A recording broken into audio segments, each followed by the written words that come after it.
হোটেলে পৌঁছে টি টেবিলে বসে বাইরে গ্যাংটক শহরটাকে দেখতে দেখতে শুরু হলো চা। এখন বেলা 12টা একটা।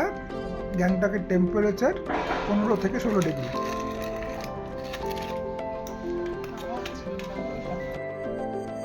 সৌমিলি হোটেলের নতুন বেড পেয়ে খুব খুশি এবং বান্দরের মতো লাফাতে শুরু করেছে।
অদ্ভুত সুন্দর লাগছিল শহরটাকে জানলা থেকে দেখতে।